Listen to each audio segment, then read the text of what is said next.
Hello guys, അസ്സലാമു അലൈക്കും. Welcome back to my channel. അപ്പോൾ ഇന്നത്തെ നമ്മളെ റെസിപ്പി ഇതാ ഈ കാണുന്ന ഈ സംഭവമാണ് കേട്ടോ. ഈ ഒരു തട്ടിൽ ഇതാ ഇതുപോലെ ഒക്കെ മറിച്ചിടുന്ന ഒരു സംഭവം. അപ്പോൾ ഇത് വേറെ ഒന്നുമല്ല, നമ്മൾ അറബികളുടെ സ്പെഷ്യൽ നല്ല അടിപൊളി ഒരു ഡിഷായ മക്ലൂബ റൈസാണ് കേട്ടോ. അപ്പോൾ കാണുമ്പോൾ തന്നെ നല്ല അടിപൊളിയാണ്. അപ്പോൾ നമുക്ക് നേരെ ഉണ്ടാക്കാം അല്ലേ. അപ്പോൾ അതിനായിട്ടൊരു ഫ്രൈ പാൻ വെക്കുക. അതിലേക്ക് കുറച്ച് ഓയിൽ ഒഴിച്ചിട്ട് നമ്മൾ ഉരുളക്കിഴങ്ങില്ല അതുപോലെ റൗണ്ടാക്കി കട്ട് ചെയ്തിട്ട് രണ്ട് ഭാഗം നല്ലോണം ഒന്ന് വേവിച്ചെടുക്കാം. അപ്പം എന്താ പറയുക, ഹാഫ് കുക്ക് ആക്കി എടുക്കരുത്, അത്യാവശ്യം നല്ലോണം വേവിച്ചെടുക്കാം കേട്ടോ. അപ്പം ഞാൻ രണ്ട് സൈഡും നല്ല ബ്രൗൺ കളർ ആവുന്ന വരെ, ഒരു ഗോൾഡൻ ബ്രൗൺ ഷെയ്ഡ് കേട്ടോ, ഈ ഒരു ഷെയ്ഡ് ആവുന്ന വരെ നല്ലോണം കുക്ക് ചെയ്തെടുത്തിട്ടുണ്ട്. ഇനി ഇതിലേക്ക് ക്യാരറ്റാണ്, അപ്പോൾ അതും ഇതുപോലെ റൗണ്ട് ഷേപ്പ് ആക്കിയിട്ട് അതും രണ്ട് സൈഡും നല്ലോണം കുക്ക് ചെയ്തെടുക്കാം കേട്ടോ. അപ്പോൾ അതിനുശേഷം ഇനി ഇതിലേക്ക് നമുക്ക് ആവശ്യം ഉള്ളിയാണ്. അപ്പോൾ നമ്മൾ ഇതിലേക്ക് എടുക്കുന്ന വെജിറ്റബിൾസ് എല്ലാം ഇതുപോലെ റൗണ്ട് ആക്കിയിട്ട് വേണം കേട്ടോ കട്ട് ചെയ്യാനായിട്ട്. അപ്പോൾ ഉള്ളിയും ഇതുപോലെ റൗണ്ടാക്കി കട്ട് ചെയ്ത് രണ്ട് ഭാഗം നല്ലോണം ഒന്ന് മൂപ്പിച്ചെടുക്കാം കേട്ടോ. അതിനുശേഷം ഇതിലേക്ക് ഞാൻ എടുത്തിട്ടുള്ളത് ക്യാപ്സിക്കാണ്. അപ്പോൾ ക്യാപ്സിക്കും റൗണ്ടാക്കിയിട്ട് തന്നെയാണ് കട്ട് ചെയ്തിട്ടുള്ളത്. അപ്പോൾ ഇതിലേക്കുള്ള എല്ലാ വെജിറ്റബിൾസും റൗണ്ടാക്കിയിട്ട് തന്നെ കേട്ടോ കട്ട് ചെയ്യേണ്ടത്. അപ്പോൾ ശരിക്കും ഇതിലേക്ക് വഴുതനങ്ങയും കൂടെ വേണം കേട്ടോ. അപ്പോൾ എൻ്റെ ഉണ്ടായില്ല, അപ്പോൾ അതുകൊണ്ടാണ് ഞാൻ എടുക്കാൻ കേട്ടോ. അപ്പോൾ വഴുതനങ്ങളിലുണ്ടെങ്കിൽ അതും കൂടി എടുത്തോളി കേട്ടോ. അപ്പോൾ നമ്മളിതെല്ലാം ഇതാ നല്ലോണം ഒന്ന് റോസ്റ്റ് ചെയ്തെടുത്തിട്ടുണ്ട്. അതിന് ശേഷം നമുക്കിത് അതിനൊന്ന് കുറച്ച് വെള്ളം തിളപ്പിക്കണം കേട്ടോ. അപ്പോൾ അതിനായിട്ട് ഞാൻ 2 ഗ്ലാസ് അരിയാണ് എടുത്തിട്ടുള്ളത്. അപ്പോൾ ഞാനൊരു 5 ഗ്ലാസ് വെള്ളം വെച്ചിട്ടുണ്ട് കേട്ടോ. അപ്പോൾ അതെന്തിനാണെന്ന് ഇപ്പം നിങ്ങൾക്ക് മനസ്സിലാവും. അപ്പോൾ ആ വെള്ളത്തിലേക്ക് പട്ട, ഗ്രാമ്പു, ഏലക്കായ, സ്റ്റാർ, അതുപോലെ ആവശ്യത്തിന് ഉപ്പ് ഇട്ടിട്ട് ഇത് നല്ലോണം ഒന്ന് തിളപ്പിക്കാം. അപ്പോൾ തിളച്ച് വരുമ്പം നേരത്തെ ഞാൻ കട്ട് ചെയ്ത് വെച്ചിട്ടുണ്ടായിരുന്ന ചിക്കനാട്ടോ. അപ്പോൾ 1 കിലോ ചിക്കനാണ് എടുത്തിട്ടുള്ളത്. അപ്പോൾ നമ്മൾ സാധാരണ ബിരിയാണിക്കൊക്കെ വെക്കണ ആ ഒരു സൈസിൽ തന്നെ ചിക്കൻ കട്ട് ചെയ്തിട്ട് ആ വെള്ളം തിളച്ചതിലേക്ക് നമ്മൾ ആ ചിക്കനും കൂടി ഇട്ട് കൊടുത്തു കേട്ടോ. എന്നിട്ട് ഇതിലേക്ക് ഒരു 1/2 സ്പൂണ് മഞ്ഞൾപ്പൊടി, ഒരു 1.5 ടേബിൾ സ്പൂണ് മല്ലിപ്പൊടി, ഒരു 1/2 ടീസ്പൂണ് മുളക് പൊടി, ഒരു 1/2 ടീസ്പൂൺ ഗരം മസാല, പിന്നെ ഒരു 1/2 ടീസ്പൂൺ കുരുമുളകും പൊടി ഇട്ടിട്ട് ഇതൊന്ന് നല്ലോണം മിക്സ് ചെയ്തു. അപ്പോൾ 5 ഗ്ലാസ് വെള്ളം എന്തിനാണ് വെച്ചതെന്ന് വെച്ച് കഴിഞ്ഞാൽ നമ്മൾ ഈ ചിക്കന് വേവണമല്ലോ.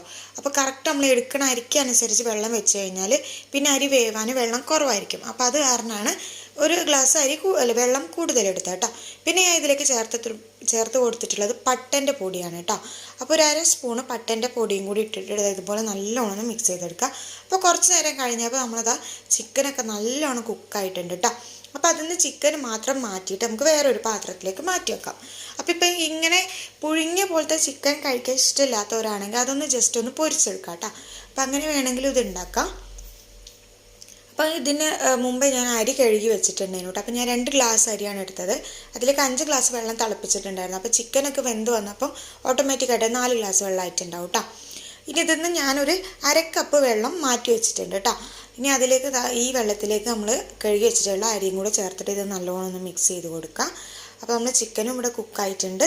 ആ ഒരു ടൈമിൽ നമ്മൾ അരി വെന്തോ എന്നുള്ളത് നോക്കണം കേട്ടോ. ഇനി ഒരു ഹാഫ് കുക്കായതിന് ശേഷം ഇതിലേക്ക് കുറച്ച് ഓയിൽ ഒഴിച്ചു കൊടുക്കുക കേട്ടോ. ഹാഫ് കുക്കായതിന് ശേഷമാണ് ഞാൻ ഓയിൽ ഒഴിച്ചു കൊടുത്തിട്ടുള്ളത്. എന്നിട്ട് ഒന്ന് നല്ലോണം എല്ലാ ഭാഗത്തേക്കും ഓയിലൊന്ന് സ്പ്രെഡ് ആവുന്ന രീതിയിലൊന്ന് മിക്സ് ചെയ്യുക കേട്ടോ. ഇനി ഇതൊന്ന് അടച്ച് വെച്ചിട്ട് നല്ലോണം ഒന്ന് അരി കുക്ക് ചെയ്തെടുക്കുക. അപ്പം നമ്മൾ ചോറ് നല്ലോണം വെന്ത് വരുന്നവരെ ഒന്ന് കുക്ക് ചെയ്യണം. അപ്പോൾ നമ്മൾ ചോറൊക്കെ നല്ലോണം ഇവിടെ വെന്ത് വന്നിട്ടുണ്ട്.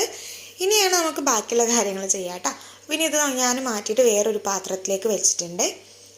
അപ്പോൾ അതിന് ശേഷം നമ്മൾ നേരത്തെ എന്താ പറയുക, ചിക്കനൊക്കെ വേവിച്ച അതേ പാത്രത്തിൽ തന്നെയാണ് ഞാൻ ബാക്കിയുള്ള കാര്യങ്ങളൊക്കെ ചെയ്യുന്നത് കേട്ടോ. അപ്പോൾ ഏറ്റവും താഴത്തായിട്ട് നമ്മൾ നേരത്തെ വേവിച്ച് വെച്ചിട്ടുള്ള ചിക്കന് ഒരു ലെയർ ഫുൾ ഇട്ട് കൊടുക്കുക. അപ്പോൾ കറക്റ്റ് ആയിരുന്നു കേട്ടോ. ഇന്ത്യയിലേക്ക് ഞാൻ വേവിച്ച ചിക്കൻ ഫുള്ള് കറക്റ്റായിട്ട് തന്നെ ഉണ്ടായി. ഇനി അതിൻ്റെ മേലെ ഒരു തക്കാളി ഇതുപോലെ റൗണ്ടായിട്ട് ഭയങ്കര നൈസായിട്ട് അരിഞ്ഞിട്ട് അതും കൂടി ഇട്ട് കൊടുക്കുക കേട്ടോ. ഇനി അതിൻ്റെ മേലെയായിട്ട് നമ്മൾ നേരത്തെ ഒന്ന് വേവിച്ച് വെച്ചിട്ടുണ്ടായിരുന്ന ഉള്ളിയും കൂടി ഇട്ട് കൊടുക്കുക.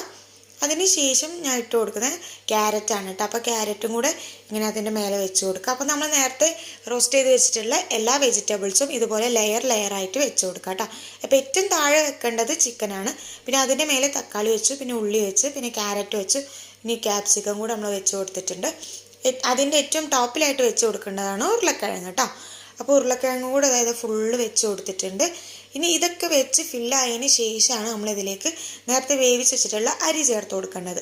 ഇനി ഞാനൊരു ഫ്ലേവറിന് വേണ്ടിയിട്ട് കുറച്ച് മല്ലിയിലയും പുതിനയും കൂടെ ഇതിലേക്ക് ഇട്ട് കൊടുത്തിട്ടുണ്ട് കേട്ടോ.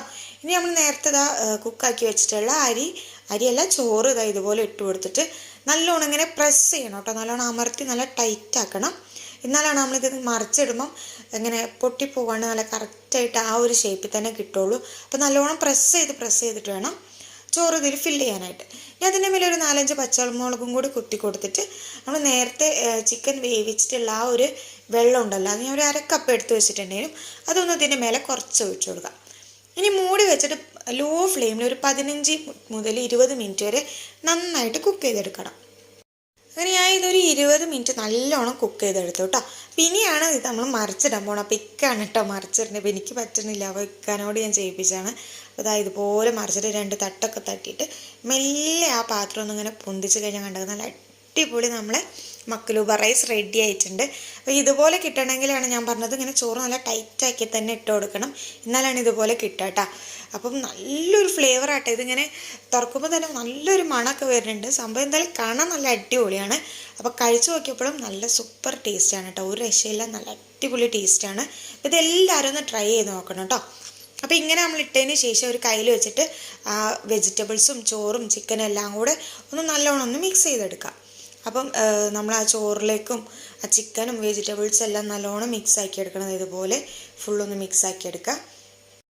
അപ്പോൾ എന്തായാലും സംഭവം നല്ല അടിപൊളിയായിട്ടുണ്ട്. അപ്പോൾ നിങ്ങളെല്ലാവരും ഇതൊന്ന് ട്രൈ ചെയ്ത് നോക്കാം. അപ്പോൾ ഇതിൻ്റെ കൂടെ നമ്മൾ തൈരില്ലേ, തൈരുള്ളിയൊക്കെ ഇട്ടിട്ടുള്ള തൈരും കൂടി കൂട്ടി കഴിക്കാനുണ്ടല്ലോ, വേറെ ലെവൽ ടേസ്റ്റാണ്.